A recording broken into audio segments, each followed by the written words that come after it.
What's up, everybody? I'm really excited today because we're doing a call with two other YouTube people. And both of their channels are bigger than mine, by the way, which is awesome for me. But you guys don't know each other. So this is really awesome. For those of you watching, I was planning to do a call with Paul just to kind of catch up with him because we haven't talked in a while.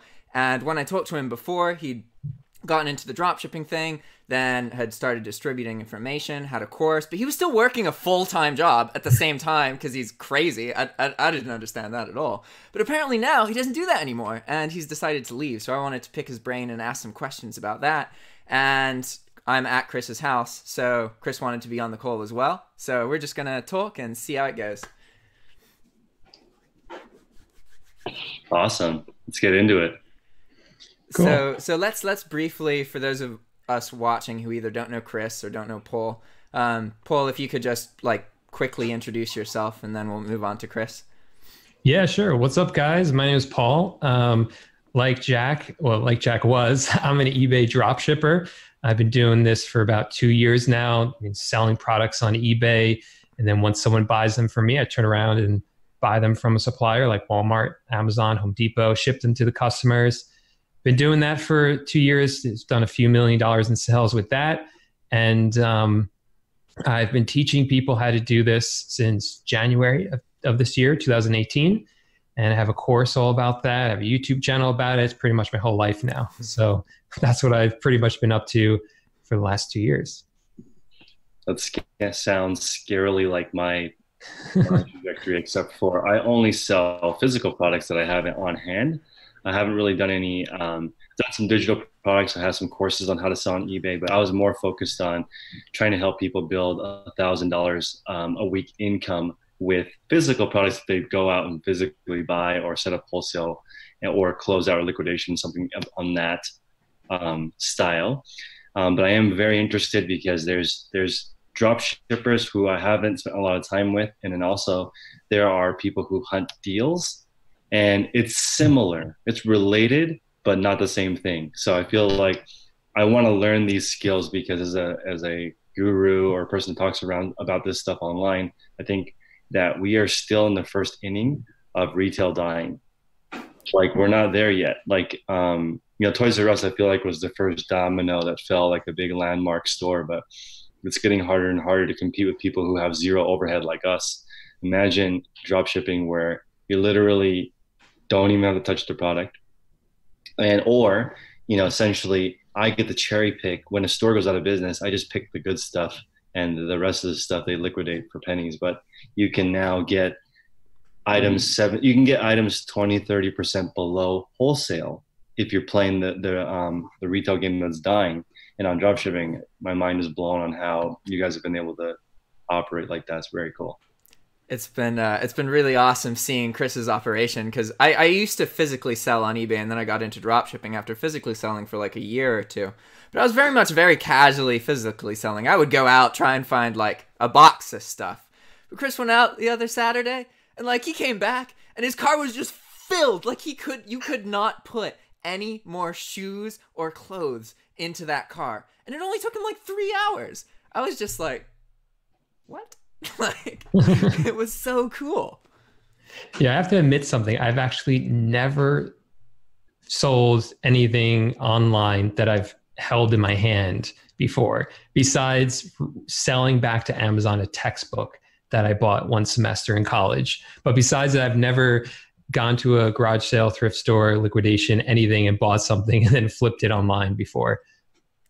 It's pretty crazy how separate, like we all use eBay. Like drop shippers sell on eBay, physical sellers sell on eBay, and they're like, it's almost like it's a completely different platform. Like they just don't talk to each other. They don't know each other. Like most physical sellers have nothing to do with drop shipping. Most drop shippers have nothing to do with physically selling. And it just seems so weird. Like I understand not physically selling if you're an international person, like you're in Morocco or like the Philippines or something. Well, yeah, of course you can't physically sell. But all the people who dropship and they're in the US, and that's so common to just never physically sell anything. It's really odd to me. Why do you guys think that is? That it's so compartmentalized? I think the suppliers are totally different. You don't interact when you're a thrifter, garage sailor, clearance hunter. Most of your life is, I guess if you're a thrifter, most of your life is listing. If you're a deal hunter, most of your time is deal hunting. And drop shippers, most of the time, I mean, I don't know very many drop shippers that go outside. It seems like they don't show up to the live events as much as thrifters. They're more hidden, introverted, maybe. I don't know. Yeah, it's true. I think it depends on the type of person. I think some people enjoy going out, trying to find the deals, and other people just want to sit at their computer and just do it all online, which are kind of more the drop shippers. And, you know, I think the worlds are starting to merge. They're starting to collide because I'm seeing a lot of people coming to my YouTube channel, coming into my course, who did come from a background of thrifting, reselling, things like that. And I see a lot of drop shippers now moving that way too, just to mix things up and to, you know, add some variety. So I think it's, you know, I don't think it has to be one or the other. I think those worlds are kind of colliding recently. And I think part of the problem is that in the past, drop shipping kind of got like a bad reputation. I think a lot of sellers on eBay, at least this was my perception, was that some sellers on eBay kind of thought that we weren't real sellers and that we weren't really providing a service, and that they kind of just dismissed us. And as we're starting to like come out of the woodwork and like make more videos and be more vocal and actually make an effort to, you know, talk to this community like Jack, you're doing right now, I think people are seeing that we're real people and this is a real business and it actually works. You know what I mean? Yeah, dropshipping is definitely very much kind of under the table for a lot of people. Chris and I actually met up with somebody who started dropshipping like seven years ago, I think she said, that's a while. That's when not too many people were into it or even knew about it. And it's funny because she heard somebody say, oh, I ordered something from eBay, and then it showed up in like a Amazon package or a Macy's package or something like that. And instead of her being like judgmental, she was like, oh, that's a good idea. You know, and it's pretty cool. And so I want to ask you, Paul, like you've like, oh man, I think you've done awesome with. I remember when we talked at the very beginning, your YouTube channel was like a couple thousand, and now like you've really grown it. Like you just flew past my YouTube channel, which is awesome, man. I just wanted to really say that like you've been like educating a lot of people, and the people that I know who work with you really enjoy it. And I value this because there's a lot of people out there who are disseminating information and they're charging a lot for it, which is okay as long as you have value. But a lot of people just like maybe they had value 5 years ago. You know what I mean? And it's frustrating for me how often I get messages from people and they're like, hey, I go out this guy's course and I spent too much money and now I need the money. I'm $700 short and I'm not applying it and I'm asking for a refund, but he won't give it to me and I don't know what to do. And I'm just like, open a chargeback? I guess, like, I don't know, you know? No, I appreciate you saying that because, you know, when I did start, I forget how quickly I got on your channel or started talking with you, but I felt pretty soon. And I really felt like I had like no idea what I was doing, especially with YouTube or just like teaching people. And you definitely helped me. You gave me some pointers. Like, I'm pretty sure this mic is the one you told me about. Yeah, it is.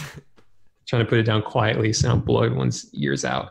But yeah, I think that's really the best way, or the biggest help for me was just talking with people and learning from them. It just helps so much to like accelerate anything that you do, whether that's eBay, YouTube, or anything else, any kind of business you're trying to do. Yeah, it's amazing. Like this call essentially is happening because of YouTube. Like if it wasn't for YouTube, I wouldn't know Chris. I wouldn't have like gotten publicity to meet these people. And it's kind of fascinating how like in both of your guys' cases, you guys earn good money doing what you do, where I never really earned that much money drop shipping, but I was still able to completely change my life with it and quit my job. Like, and that, for those of you listening, should be kind of encouraging that you really, like, you don't have to be perfect. You don't even have to work super hard. You just have to stick with it and really think about, like, every day you have to do something that's improving your future. And as long as you do that, even if you're crazy, reckless, you know, it's probably going to work out in the long run. I agree. No, I think right now is a really cool opportunity for people to jump in and learn things. For a minute there, I got sucked into like it's digital products have a very high margin, right? And they're also, once you make them the first time, you don't have to necessarily make them again. You just update them, and that's the same as a replenishable item. If you have a contract with a manufacturer or something, and you're the only person allowed to sell it, it's the same thing. It takes a long time to develop that initial relationship. Or if you have those preferred eBay relationships with wholesalers that like they're more designed for that purpose. Like they have warehouses of inventory and you drop ship their things versus, or, you know, regular retailers and you ship their stuff versus, let's say like Walmart to eBay or Amazon to eBay, which before used to be frowned upon.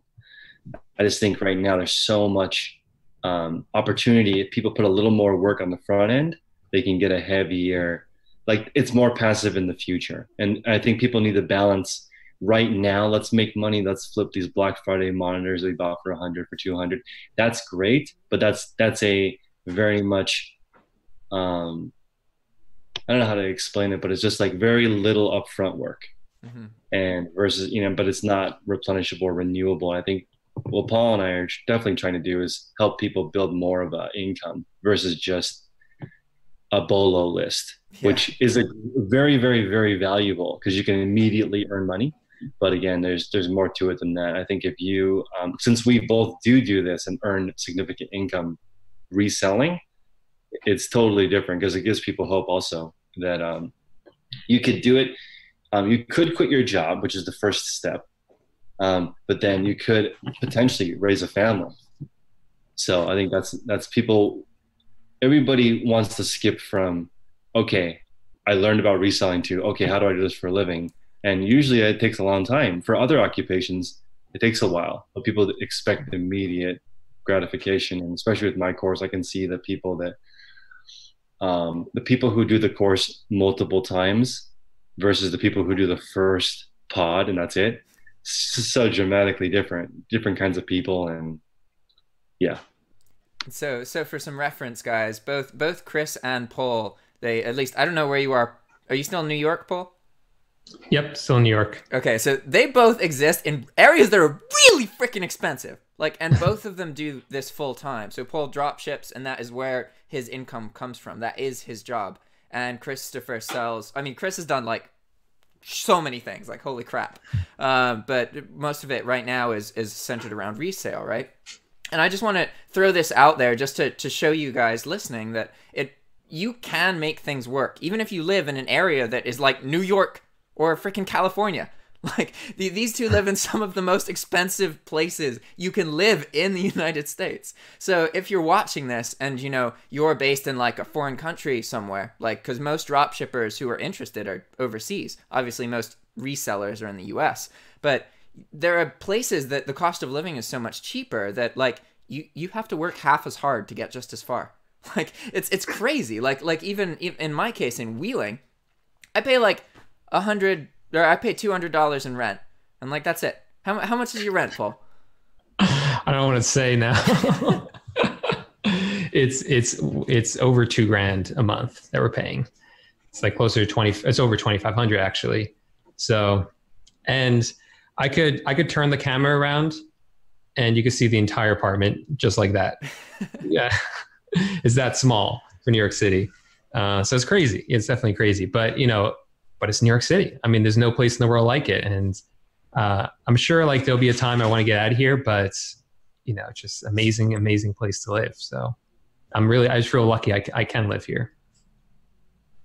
No, I hear you. I lived on the Upper West Side for 3 years. My best friend went to Columbia, so I stayed with him, and it was like so ridiculously expensive. And then I thought that was expensive, and then I moved to California, and it's not quite as expensive as New York City, but you need a car.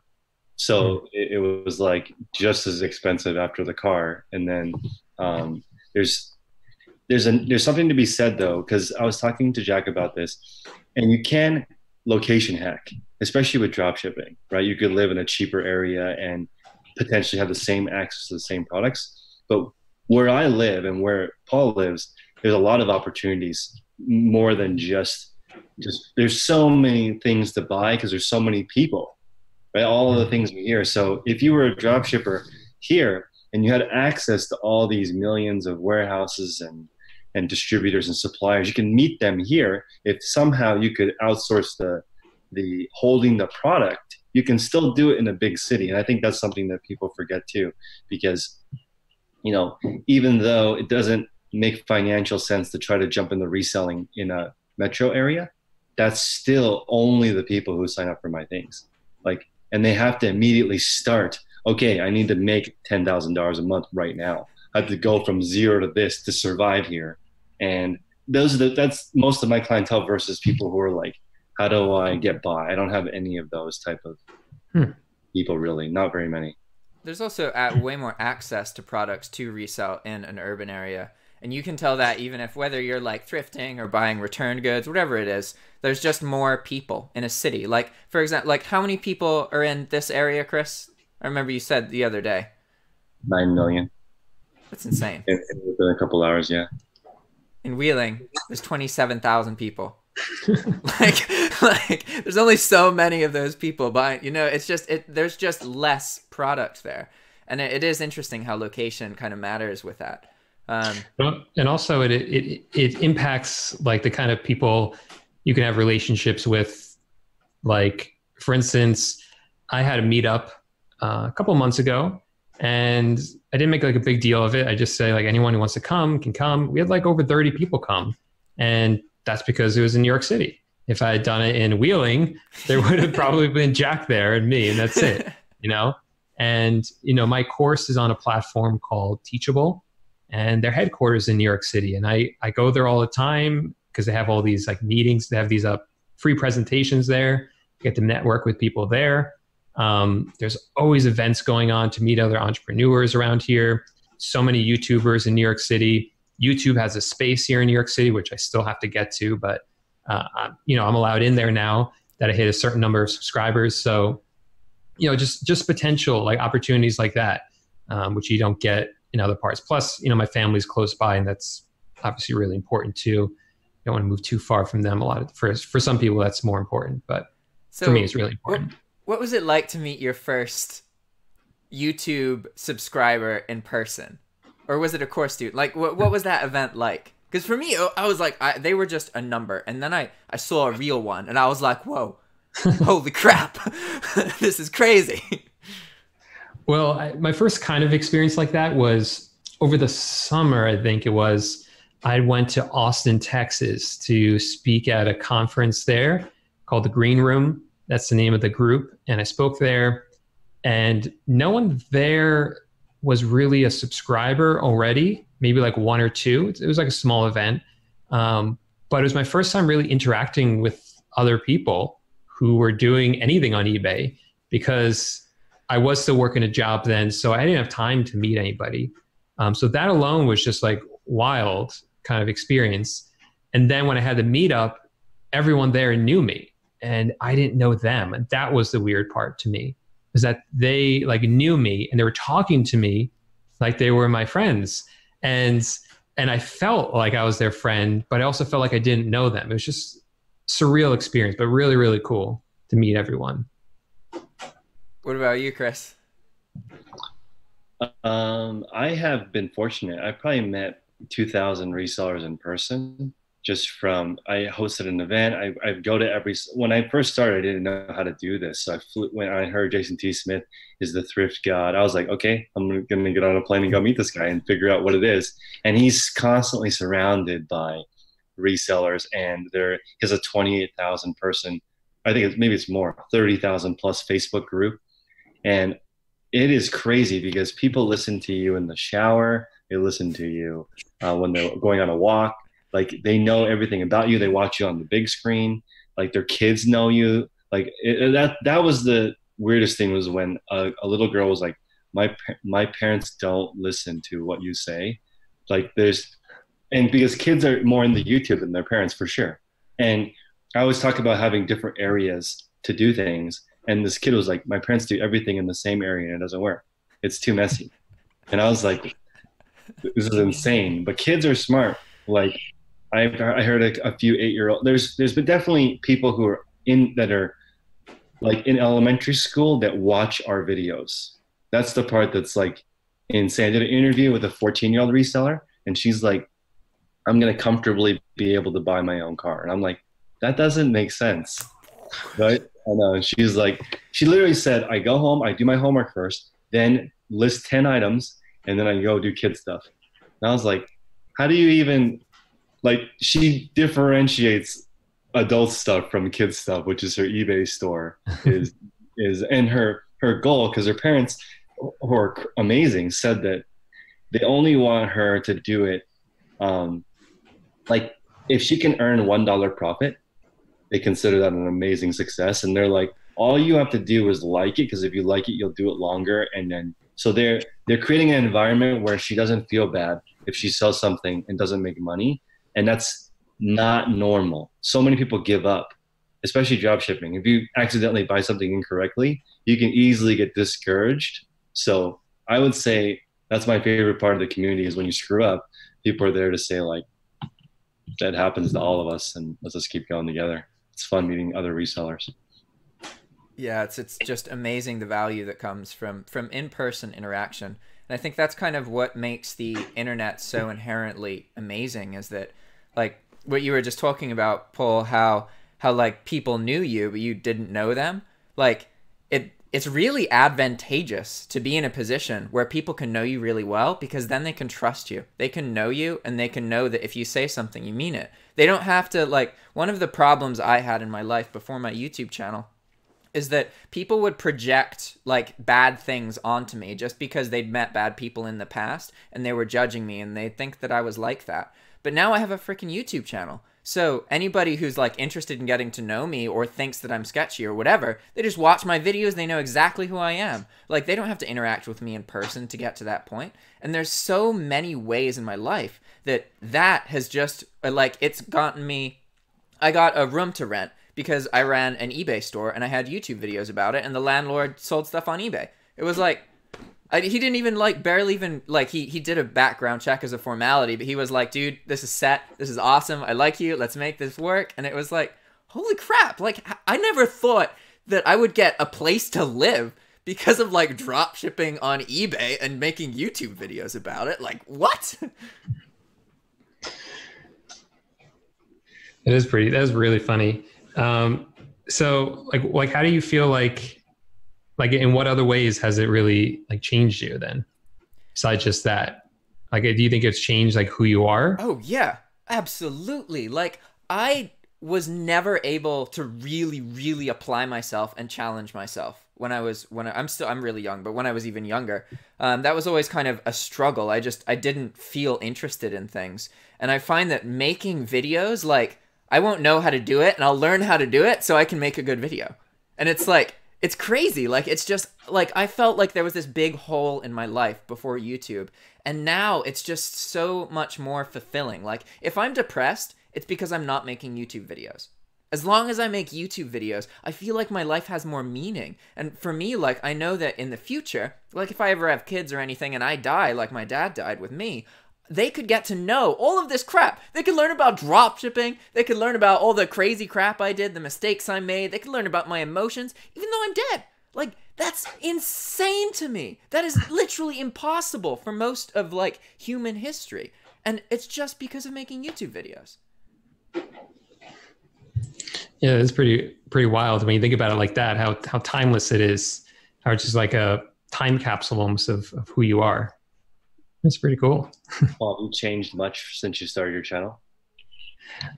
Yeah, I think something Jack said is, I feel the same way, where, there sometimes when I'm doing something, I'm like, oh, like, how do you do this? And I'm like, I don't know, I can't figure it out. And then I'm like, wait, no, like, it's my job now to figure this out, to figure out like how this works, and then to, turn around and teach that to other people.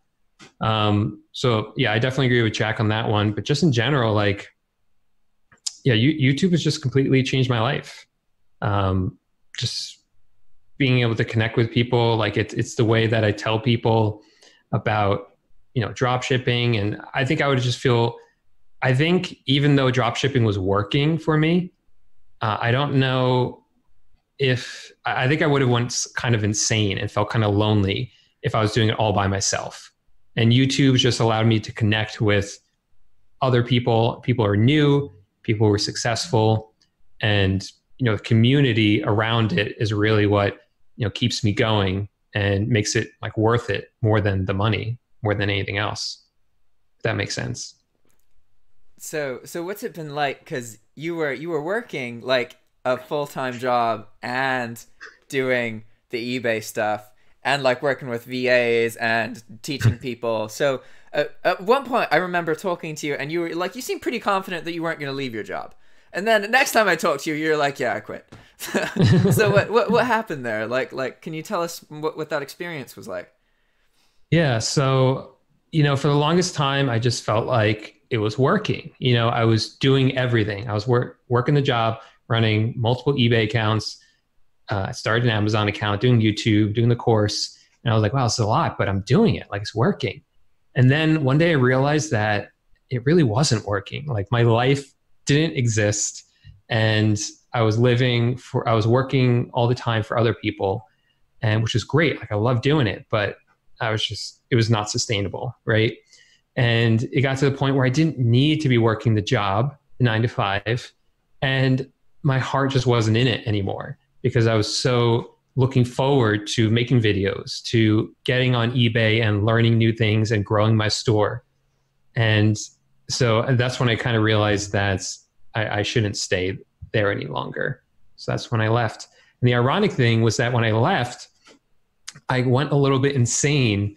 And instead of slowing down, I felt like because I had quit, I needed to do more to prove to myself that it was a good decision to leave. So I took on like way too much. I think I started, since I quit my job, I've started 2 new eBay accounts. I've spent a lot more time with my Amazon account, and I'm redoing my entire course now, which is a lot of work. And I don't know why I did that to myself, but so now I got to learn how to like enjoy life, because that's really the reason I quit the job. So that is so relevant, because when you can get stuck into it. And I think having a YouTube channel, the thing I learned that is amazing is that consistency always wins, right? So when I was trying to grow my channel and I was making a video, I made 300 videos in a year, almost every day, right?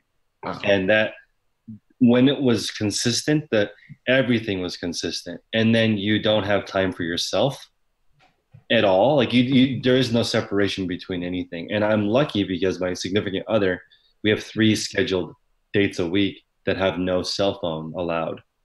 So it's like unplugging, which is very important. And if I didn't have that, I definitely would have gone insane for sure.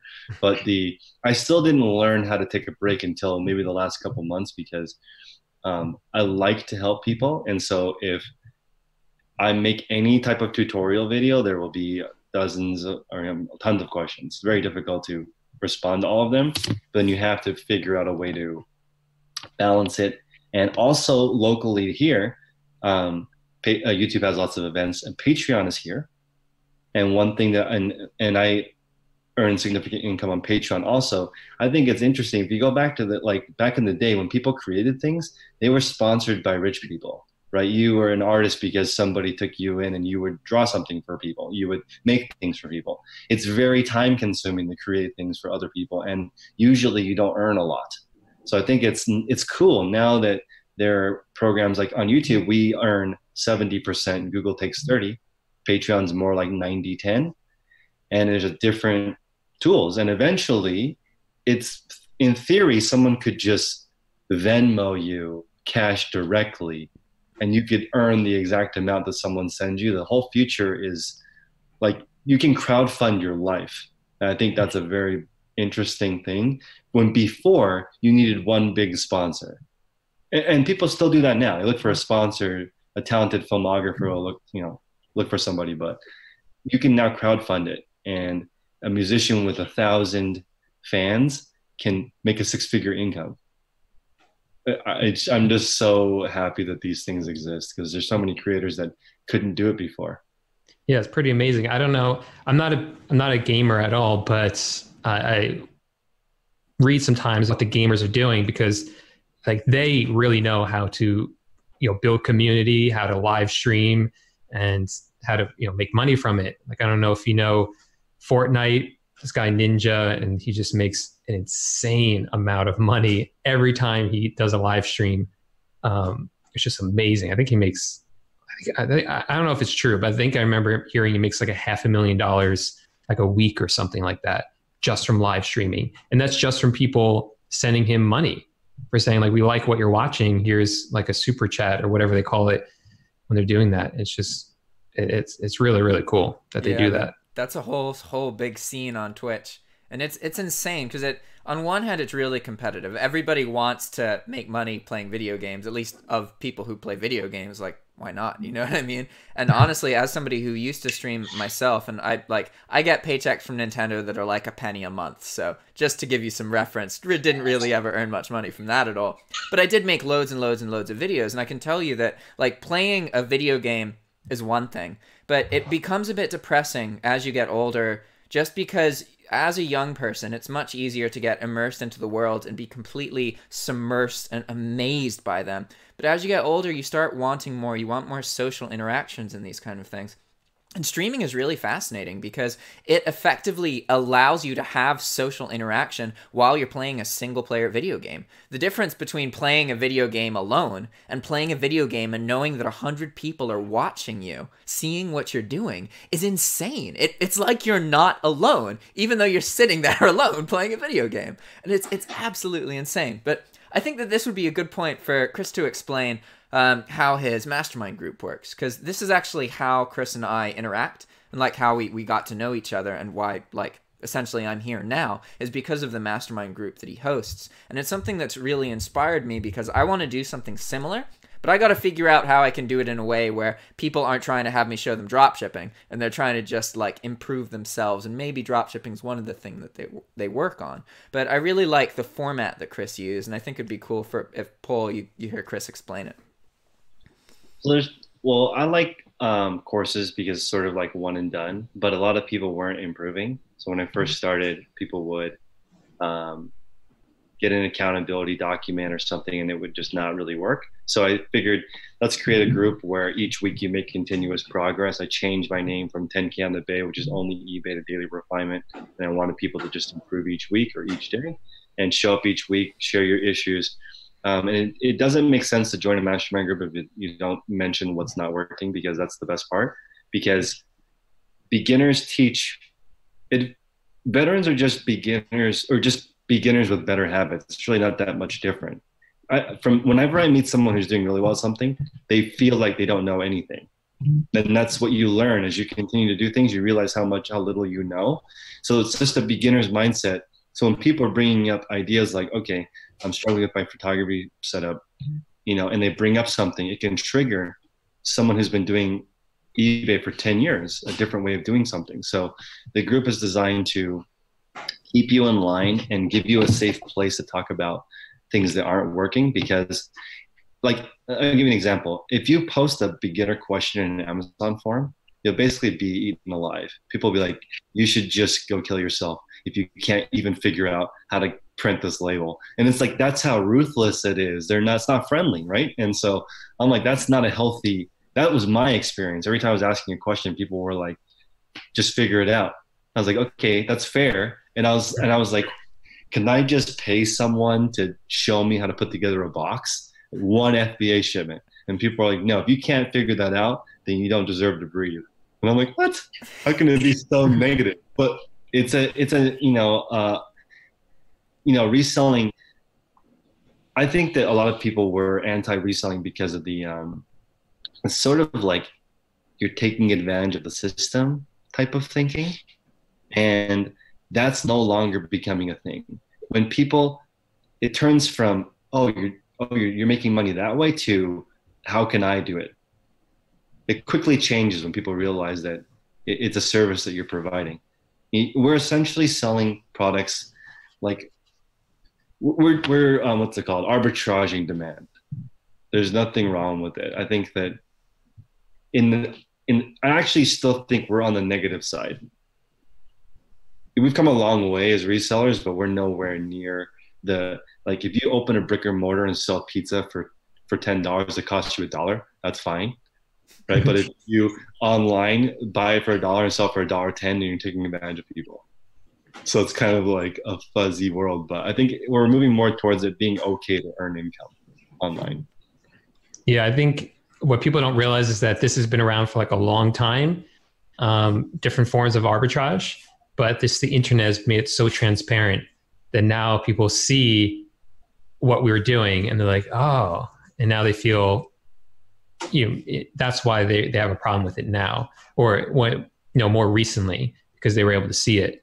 But I had a question about your mastermind. So how do you differentiate your course from your mastermind, or do people in the mastermind have to have taken your course? How do the two relate, I guess, is a good question. So it basically cannibalized in my course sales. People would rather be in the group and learn week after week than buy the course and do it alone.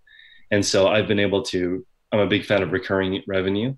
So people who are in the group obviously can, it's like, and also I want people to graduate. I'm like, if you've reached your goal, then I don't want you to keep paying anymore. It's the point of it is to get you to the point where you want to be. But I found that I wanted a Facebook group where people help each other, but that's very challenging. You have to get 150 active people in a group, and that's challenging in a paid environment. You can do it pretty easily in a free environment, but then it gets too big. I tried the Facebook group thing. It's like, it's insane how fast it grows, and then I don't know anybody in the group. So and I like the idea of a really large audience and then a really small audience of people that I can actually help. So ideally, I want my mastermind group to be 100 people. It's maybe half of that. And then the course sales for the other people. The way I differentiate is basically do you want all the information and do it by yourself, or do you want accountability? And I don't talk about my course that often, but that is more real. Most of the people I've met do really well, they still do mentoring, even though it's way below their pay grade.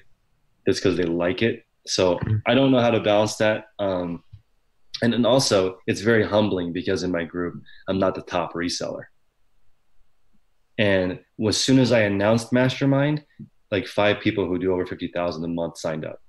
And I was nowhere near that. They were just like, this is exactly what people who do well join. That's why we're looking for ways to improve. We only need one nugget a year to be worth it. Like not just a month, like a year. They're just in there listening, and you can see how different it is. Back to the balance thing, there's not a lot of balance for people who do well. I had previously joined a mastermind group that was $500 a month to see what millionaires talk about. And the general theme of every call was, I go home to a house full of strangers. Almost every call. I'm like, I'm trying to learn how to make money. You guys are talking about being lonely. This is the wrong group for me. But that's what happens when you want to earn 7 figures. Most of the people in the group earn 7 figures. That's very different than 100 grand. That means you run a company. You have to probably have lots of employees, and some of these guys were going home, having dinner with their family, and then driving back to work.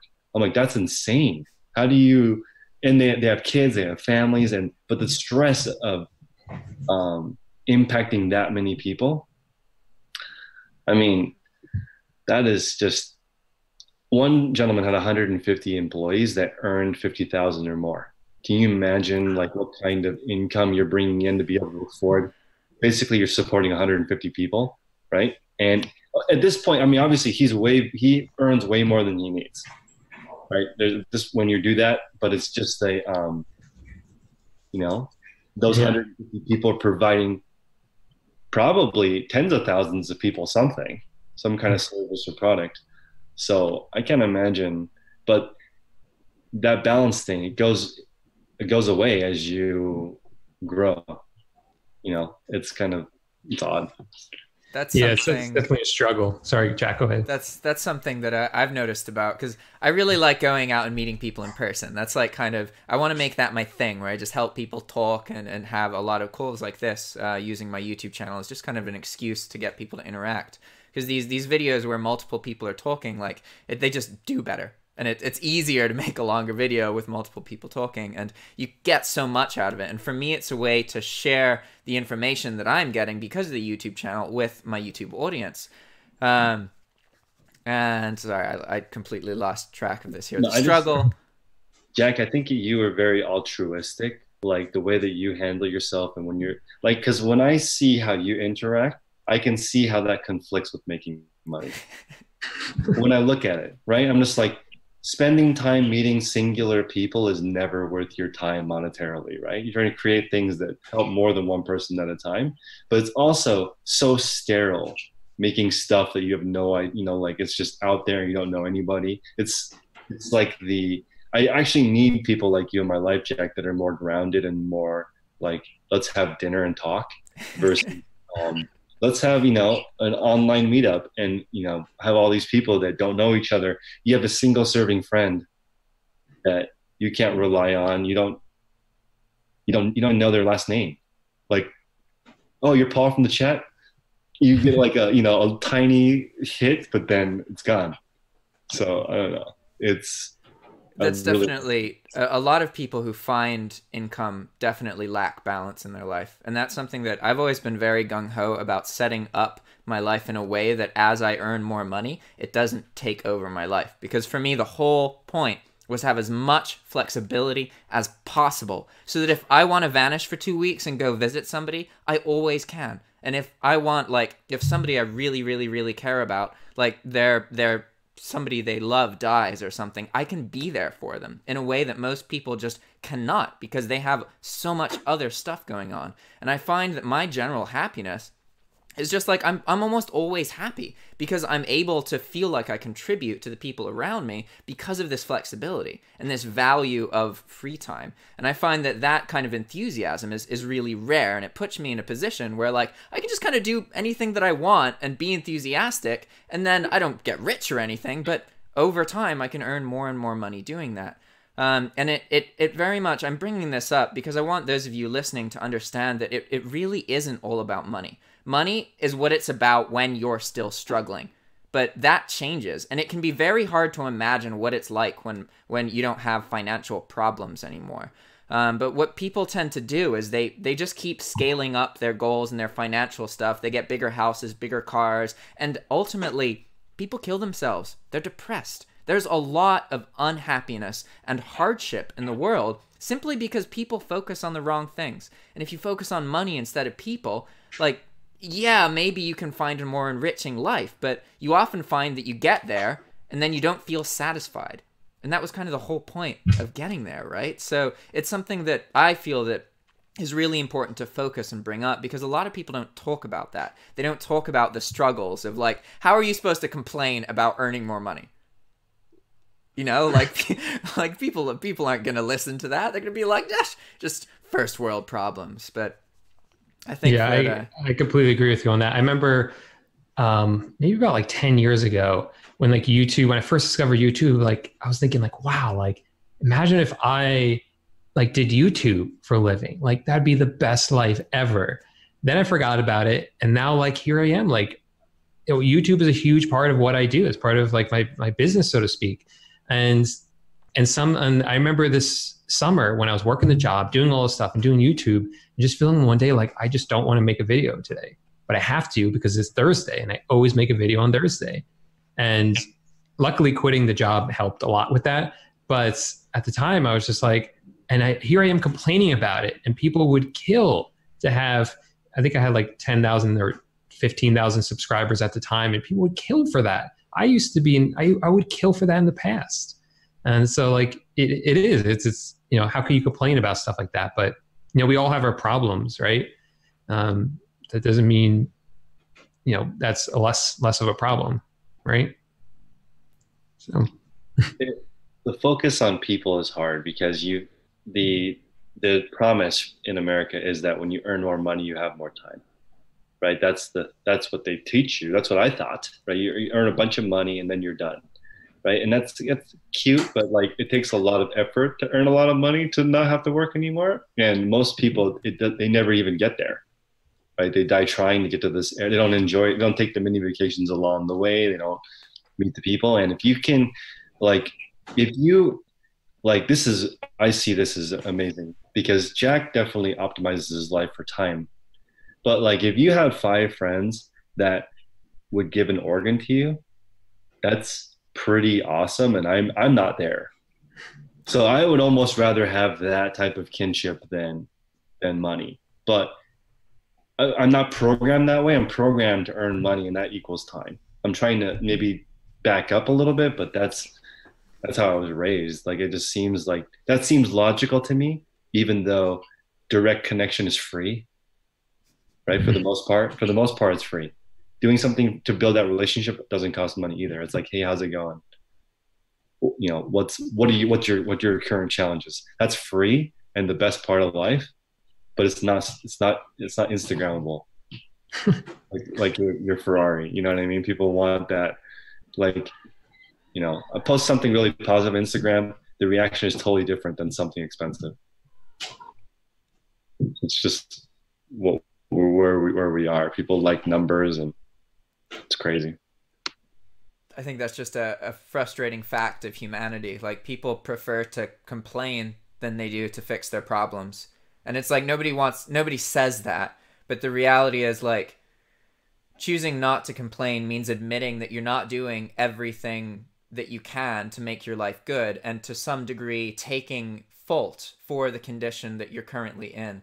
And that is honestly something that most people just aren't willing to do. They're not willing to admit that they're in the circumstance that they're in because of their own decisions. Most people like to blame circumstance on why they're struggling.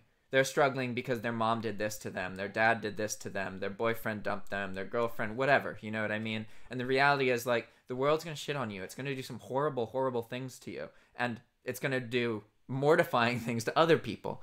The only thing that you can do to change this is change how you feel about it. And you can always find something positive to get out of these circumstances. You can always find a lesson in every bit of pain that you go through. But if you're not trying to, then, you know, I don't even know. One of the struggles with my life is, how do you work with people like that? Like, because there's some people I've tried to help them, and it's just like, they don't help themselves, you know? Yeah. No, I think my last thought is, when you meet people who have time, that's something I noticed about people who I consider wealthy. They have more time. And they don't seem to be in a hurry. I see people who are rich who are definitely in a hurry, right? Especially in New York City. You see it. You see people who can't do anything. It's all scheduled. Every second, every minute, everything is push, push, push. New goals, new person, even new lover. I noticed in New York City, I saw people trading up the people that they're with. When two people decide to be with each other, you're both rounding up. You're like, neither of you are perfect. And yet somehow there's this, like, especially in New York City, I've never met people who hunt on both sides. Women hunting men, men hunting men, men hunting other men, women hunting other women. Like, there's just a lot of hunting. It's totally like, it was so awesome to experience. I really love living in New York City because it's so, I feel it's more pure, because everyone wants something from somebody. And it's just like a natural. Whereas in California, you don't really know. Some people, they're not like upfront that they want something for something. And in New York, it's like, give me this bagel for your money. And I love it. I love it so much. Yeah, that's really, really true. That you just summed up New York City really well, because it is like that. And I think that's part of the struggle I'm having, is because of the energy here, where, like, it's just hustle, hustle, hustle, hustle. Everyone's hustling. So if I slow down, that means if you're not moving forward, you're falling back in New York City. So, and that's the attitude. So, like, last week, I, like, sat down on the couch and I was like, I think I finished everything I have to do, which I've never felt that way in a really long time. I got instantly bored and instantly had to find something else to do. And it took on a whole new project that I shouldn't have taken on. So I think that's definitely a product of my environment, and definitely just a product of myself. Some internal work I got to work on there. This is why having hobbies is really awesome. I picked up skateboarding like 2 months ago, and like I can't just go out and skate for like 2 hours. I don't find joy in doing that most of the time. But it's so fascinating how often like I feel overwhelmed by something or particularly insecure for whatever reason, or like I'm worried about making a YouTube video. And like in my past, I just didn't have these outlets because like even though I do focus a lot on free time, I like as an individual, I usually I'm always moving, doing something, or I'm asleep. Like I can't, it's really hard for me to sit down with a group of friends and watch a whole movie. Like people will ask that and like I'll try to, and then usually within the first 15 minutes I get up and I go like clean something or just do something. Like being active is really important to me. But that also means I kind of struggle because it's important to have that balance and to just kind of stop. And what I'm finding now is that because I do have more free time, and it's been about a year that I've been living this way where I can just do anything all day. I have like an hour of required stuff that I'm just so much more able to kind of be at my best most of the time and feel at peace with myself. And I really wish that I had picked up more habits like skateboarding in the past, because like it's almost like you can never be fully aware of yourself and know who you are. You can just kind of be in the habit of doing healthy things or unhealthy things. And like other people have a concept of who you are, and when you get really well known, then that can be kind of scary because like I mean like in my case, I'm not dropshipping anymore. There is no way that I can actually successfully communicate that to my whole audience. Even if I made a video every day titled I'm not dropshipping anymore, people will still message me when I casually mention it, and they're like, what do you mean? Because of the history of YouTube, right? And the reality is like as creators, people have this perception of us, and it's crazy how that changes over time, you know, and it can be quite overwhelming, and it makes it very easy to be like, oh, we got to be like that, we got to be doing this, got to be fixing their problems. But it's so easy to forget about yourself, and really yourself is why they follow you. They don't follow you because of that preconception. They follow you because of who you actually are, and it's inspired something in them that's caused them to like you and then idolize you. But really, it's not the idolization that makes them follow you. It's you being you. So it's in your best interest to find as many things as possible that make you feel happy and bring you some level of joy or a healthy coping mechanism, right? Yeah, definitely. I really hope nobody idolizes me though, because like Chris was saying, I feel like even though I've come so far, I still feel like a beginner sometimes. So dude, people idolize all three of us. We run YouTube channels that's just how it is. Like back when I did videos with Mark, people were like, oh, Jack earns millions of dollars because Mark does. That's just how people work, you know, unfortunately. And also, we do have a lot more control over our schedules, and that is what people idolize the most. You know, like not just necessarily us. We create, and we create the time to create, and in order to do that, you have to be more disciplined and less accessible, which also creates this idolization thing, because you're not reachable because you're doing something different, but you're really not reachable because you're busy trying to get all that organized. And the last thing I miss about New York, because I'm like just thinking about living there,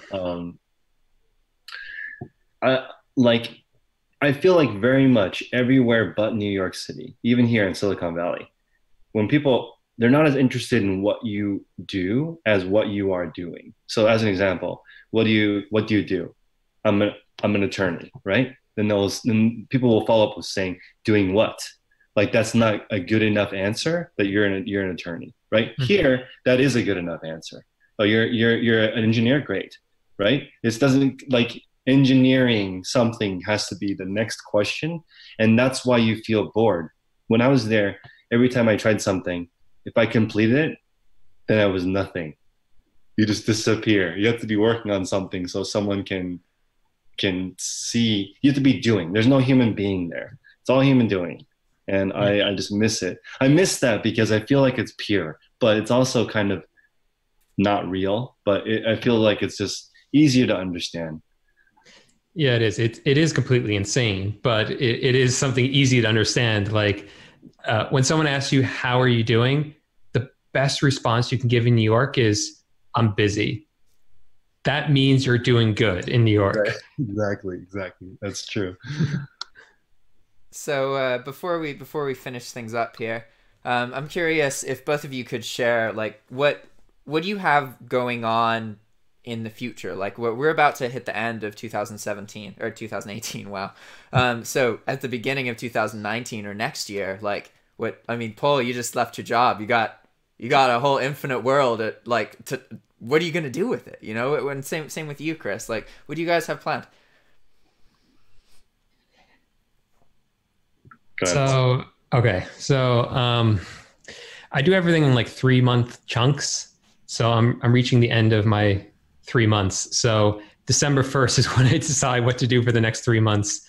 So I haven't quite figured it out yet, but I always have some ideas. So I'm trying to wrap up everything, all my projects now. And really, I want to grow everything I have. So I want to grow my eBay stores, grow the YouTube channel. I don't know if I have really anything specific that I want to work on yet, because I haven't really done the brainstorming on it. So don't have a great answer, unfortunately. But yeah, overall, just grow stuff. And I guess I do want to meet more people. I want to have more meetups. I'm thinking about traveling to do meetups, which would be pretty cool as well. So that's something I'm definitely going to do.